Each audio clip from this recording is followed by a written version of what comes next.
Hi everyone, Tenor here with Oxford Street Montessori, Indy's first Montessori toddler daycare. Today, let's talk about the prepared environment. Now, there are many things that make a Montessori prepared environment unique. Today, I'm going to share 7 of those things with you. So the first one is furniture. Now, having child-sized furniture is pretty commonplace these days. What I will say though is that Maria Montessori was the first person to have child-sized furniture designed and made for her classroom, which is a fun little fact. Okay, so something else that's unique about the furniture in a Montessori classroom is it is what holds all of the materials. It is what is kind of known, so the classroom kind of becomes known as the teacher, and the teacher kind of plays a slightly different role than in a traditional classroom, which we can get into another time. But basically in the environment, the furniture is at the child's height, right? So that they have access to everything. So all of the furniture in the classroom is designed with the child in mind. So that they can access not only all of the learning materials, but all of the materials that it takes to clean up or take care of their bodies, like tissues or toilet paper or towels, hairbrushes, anything that they need to take care of themselves, to clean up a spill, to sweep the floor, to mop by the doorway if it's wet, maybe it was raining that day. So the furniture is really designed to help the children have access to literally everything in the room, which is a really unique thing in Montessori. The next one, thing number 2, is that there are open spaces. The layout is very open in a Montessori prepared environment. Now, let's think about a traditional classroom. Typically, you walk into a classroom and there's tables with chairs, or there's desks and there's rows and rows and rows of them. And there's not a whole lot of open space to move around. In a Montessori classroom, you will see these open layouts and these open spaces in every single room. This creates a diverse workspace. We have tables and chairs for the children to work at that are kind of tucked around the room, but we also have these open layouts so that the children can work on the floor. This provides access, or this provides the benefit of moving your body around when you're working. So when you're working on the floor, you're using different muscles and your different bones than when you're working at a table. So we have, like right behind me here in this box, there are work rugs. These rugs define the space much the way that a table does. So there can still be organization and order while a child is working on the floor. This gives the child a bit of responsibility, so they have to maintain their workspace while they're still gaining the benefits of using their ab muscles, using their arms, using their backs, and using their brains in a different way when they're able to sit on the floor, lay on their stomach, lay on their side, and use their body in a different way. This really helps with young children because young children have to move in order to think. If they are required to sit in a chair, it can be really hard for a young child to sit in a chair. I would also argue that this is beneficial to elementary, junior high, high school kids, because the truth is that we as humans don't do well when we have to stay stationary for long periods of time. When we are given the freedom to move our bodies around, we're able to concentrate, we stay interested, and our learning experience is much more enjoyable. So let's move on to number 3. Number 3 is that there is one of each material in the classroom. So The example I can think of is that when you go into a traditional classroom, everybody gets handed a textbook.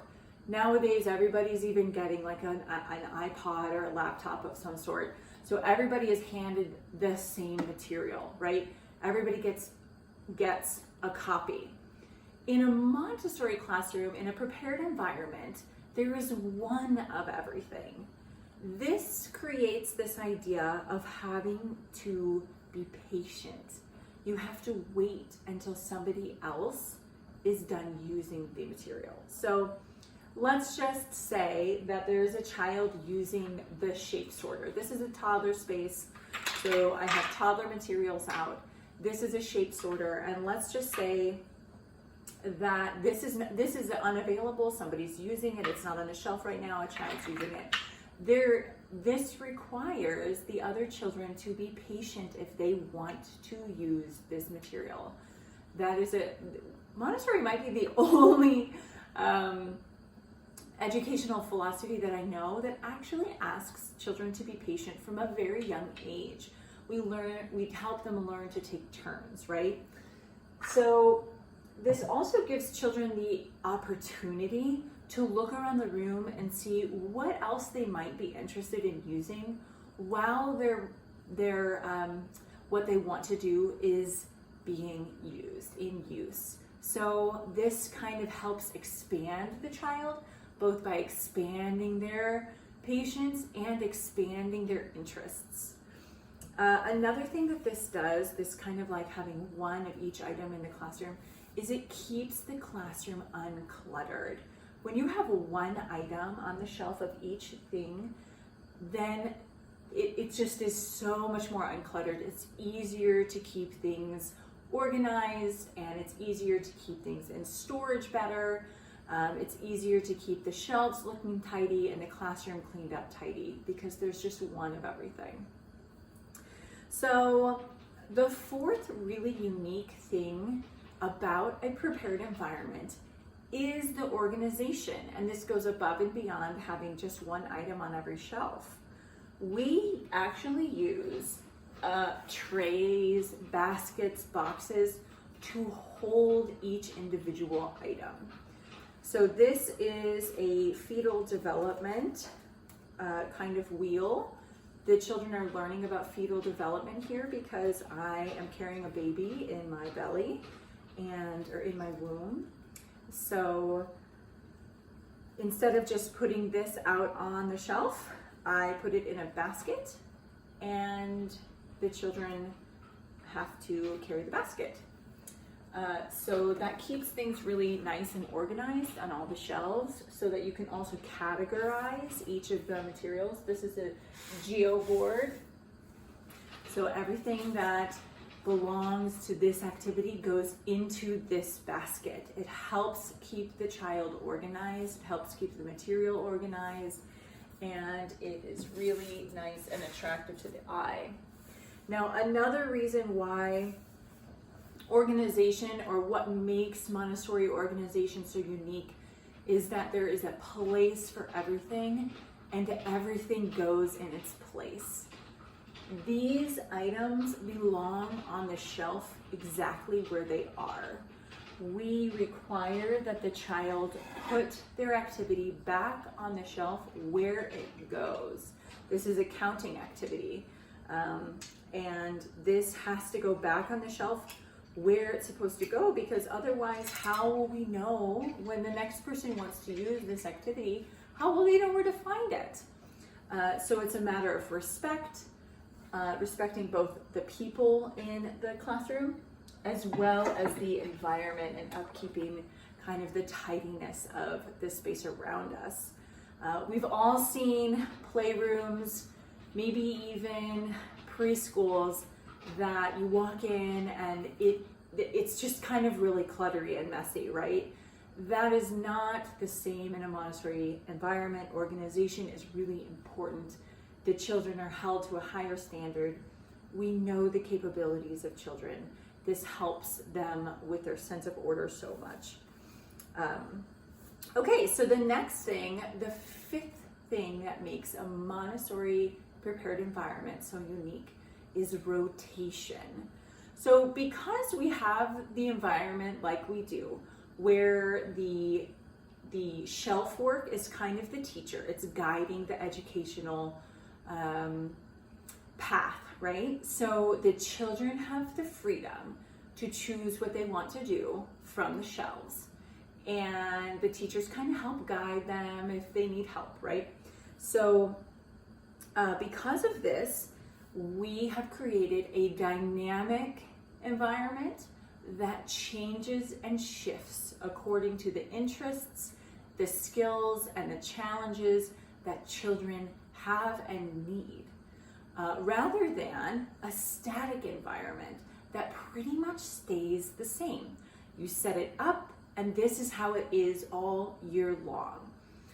In a Montessori environment, specifically in my classroom, I run a toddler classroom. So I change out my materials about every other week.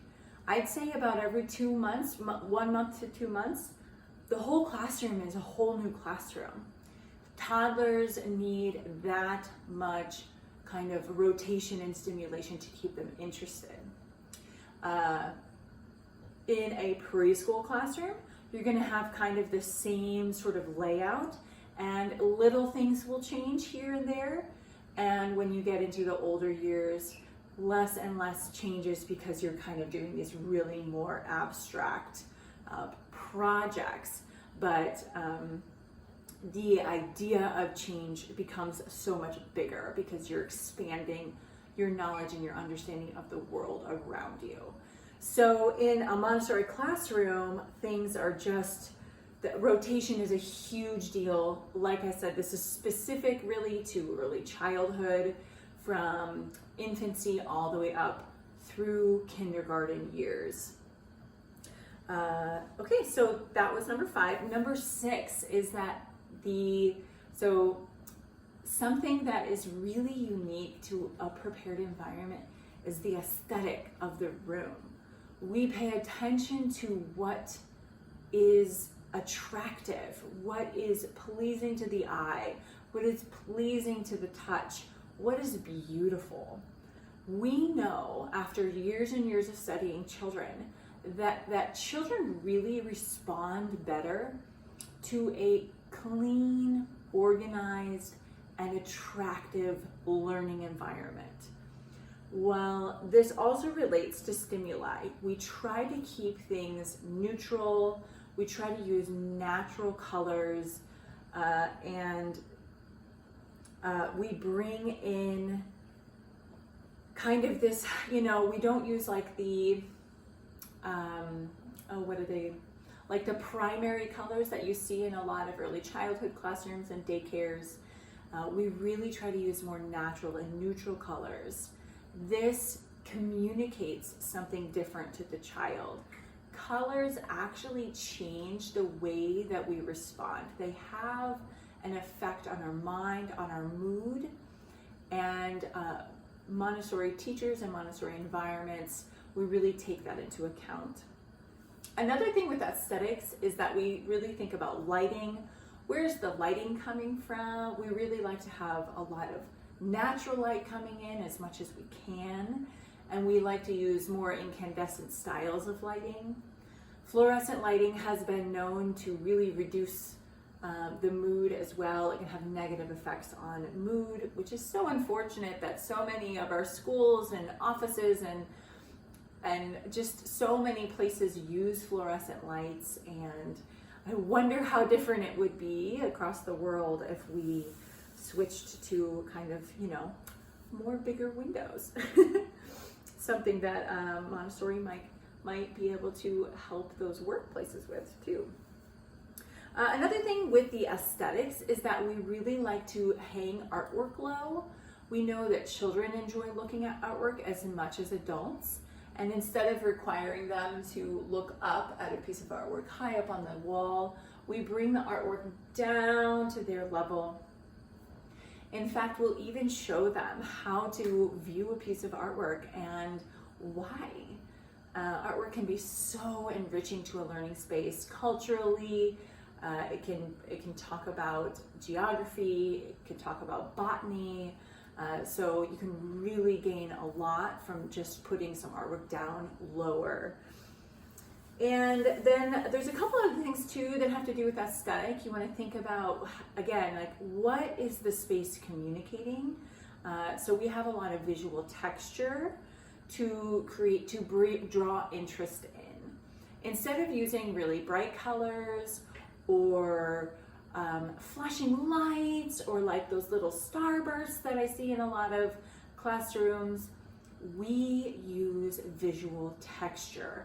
What does that mean? Well, for instance, using a wicker basket that is visually more pleasing to touch, a child is more apt to come and grab this basket than, let's say, if the whole shelf was everything was stored in a plastic baskets or bins. Now, there's nothing wrong with plastic. Absolutely, you can use that, right? It's just that when you kind of tend to purchase more baskets and things that are visually pleasing, children tend to take care of things better, that are higher quality, and they remain interested in things. Visual texture also means that we're using diverse materials, so not just wood, but also metal. Also, we do use some plastic. We use ceramics. We use things that can break because we know that this really draws the child in, it holds their interest, and they really like to see things that are beautiful and use things that are beautiful. So the next thing, the last thing that is really unique to a Montessori prepared environment is the connection to nature. Now, it's pretty commonplace, as with furniture, child-size furniture, it's pretty common these days to have a classroom pet and even some plants around the room. And you'll oftentimes find those things in Montessori classrooms as well. I definitely have plants all around here in my classroom, and we even have cats that the children can learn to care for and learn to communicate with. But it goes beyond that in a Montessori classroom. We not only try to bring nature indoors from outside, where we have collection baskets, or we make artwork using nature, or we'll bring in maybe just a bouquet of leaves that we've created or that we've collected, in the fall, and talk about them. But we also go outside a lot. Now, this is different from recess, and we can talk about recess a whole nother time. That's a whole nother topic worth getting into. But this is different. This is setting up a workspace, just like an indoor environment, outdoors. Maria Montessori actually brought tables and chairs outside for her students to use, and she found that they did wonderfully when they were outside. It didn't disrupt them. In fact, it enhanced their learning experience. They were still able to, and perhaps even slightly better at, concentrating, communicating with each other, and being friendly and kind and peaceful. There are so many studies out there that say children that have a connection with nature naturally find it easier to self-regulate, be peaceful, and generally speaking, the community is just more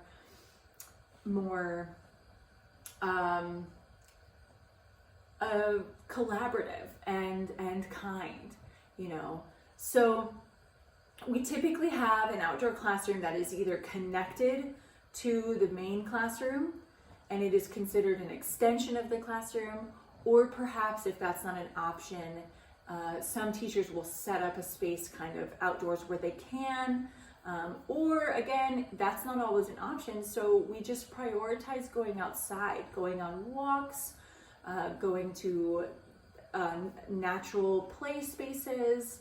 At a preschool I used to work at, we used to go for hikes at a local forest.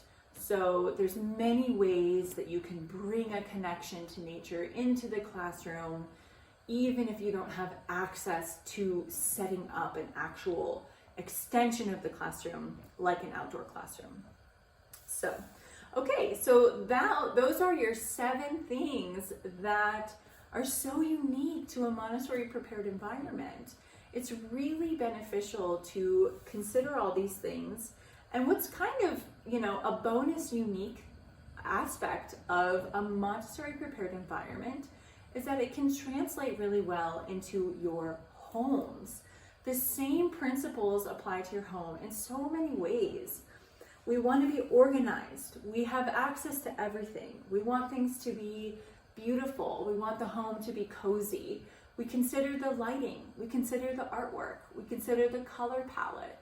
We consider where everything belongs. We try to put things back where they go as much as we can in our own homes, right? We try to keep things tidy. We try to make sure that our home makes sense and it has to ebb and flow with our changing needs. These are all the same principles that apply to a Montessori classroom. And honestly, that's probably my favorite and one of the most unique components of a Montessori prepared environment. It is the only philosophical sort of place-based design that actually goes from the classroom into the home nearly seamlessly. Okay, well, I hope you enjoyed this video, and I would love to know what aspects of Montessori you're bringing into your homes, and if you've ever tried anything like this in your home, let me know.